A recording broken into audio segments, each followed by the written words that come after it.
If you guys are looking for a cheap and reliable way to buy your FIFA 23 Ultimate Team coins, then please look no further than FIFAcoin.com. Time is running out, guys. Use the players that you want to. Get yourself over there. And don't forget to use my code Martin for an extra 5% off.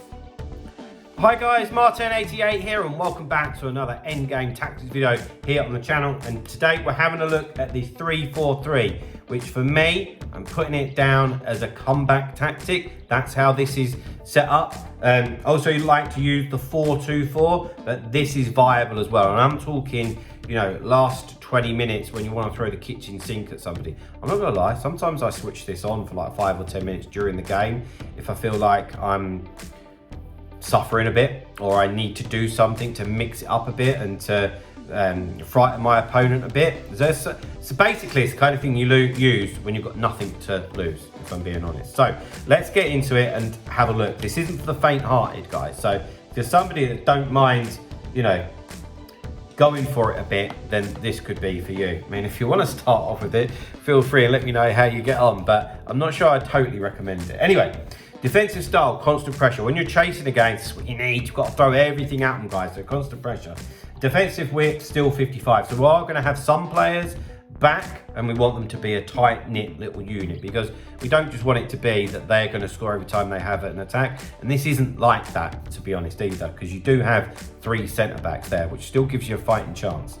Defensive depth, 70. So, of course, we want to be quite fairly pushed up, which is what 70 depth will do. Build up play, balanced, chance creation, direct passing. I've thought about having fast build up on this, but when we come to the instructions, I think you'll understand why we don't really need it. Offensive width, I've pushed up to 70. Now this is quite high. And when we get into the instructions, you'll see that. But it's basically because we've got a lot of players pushed forward. We need them to spread out slightly, or otherwise it becomes so congested that, yeah, great, you've got a lot of players pushed forward, but you can't do anything with it because they're in each other's way, okay? That's why the offensive width is up to 70. Players into the box, up to 8, because we need to get people forward. Corners and free kicks have got 2 each here, but really it's just down to what you do. Like, I always play them short. It's just up to you what your approach is to what you want to put it on, okay?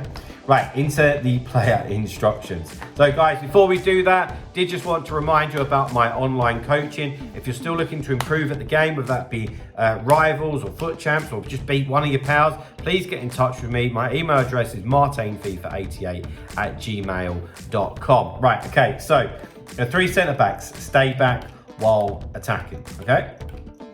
Then, into the 2 centre mids. Now, these 2 guys are gonna hold a bit of normality to the formation, okay? And they're going to be asked to do a lot of work. So if you switch to this late on, I'd recommend subbing these 2 players so that for 20 minutes they can just burn up and down, yeah?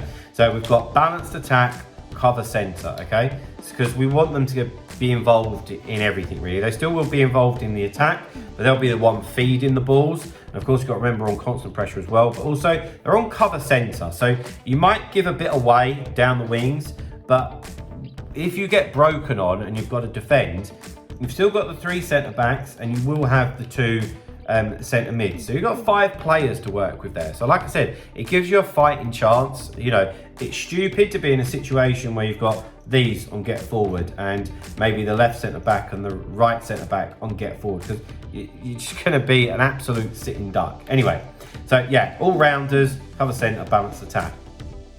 And now into the front, guys. So this for me can be a little bit confusing as to how it actually works. You basically got 4 wingers, okay? So the actual wingers, because you've got right wing, which is Richarlison, and right mid, which is Sterling. Anyway, so Richarlison for the wingers is going to be cut inside, getting behind, and get into the box for crosses. So basically what it means is that him and Zola will be right next to Harry Kane. Let's just change that. I don't know why it's not changed. So you can see where Harry Kane's quite isolated. They will just be drawn right into him, okay? Which of course leaves a gap. And that leaves a gap for the 2 wingers, which is Sterling and our boy Links, to stay wide, which you see we've done here. Stay wide, getting behind, and getting to the box of crosses.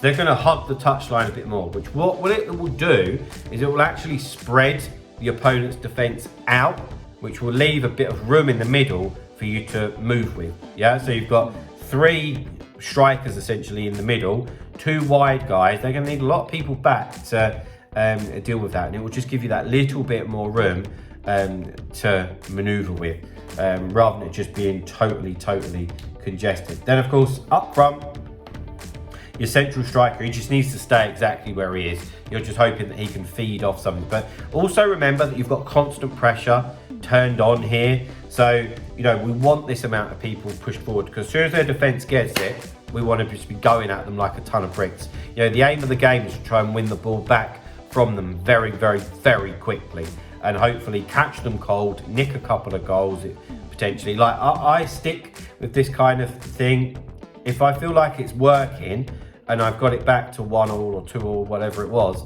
I'm sometimes bold enough to go, that was actually working really well. I'm going to stick with it for another 5 minutes and end up pinching another one. Because normally, if you've managed to get it back, your opponent's probably in a situation where they're like, what is going on here? And they're not feeling good. They're feeling under a lot of pressure, melting, and it can allow you just to turn a game on its head. Don't get me wrong, it won't always work, but it will work sometimes. So guys, there we go. There's my 3-4-3 comeback tactics, if you like. So give them a whirl, see if they work for you. If not, I've got some 4-2-4 ones, which are a little bit similar. But yeah, let me know how they work for you. If you have enjoyed the video and they do work for you, then please drop a like, subscribe to the channel if you haven't already, and I'll see you guys very soon. See you later, guys. Bye-bye.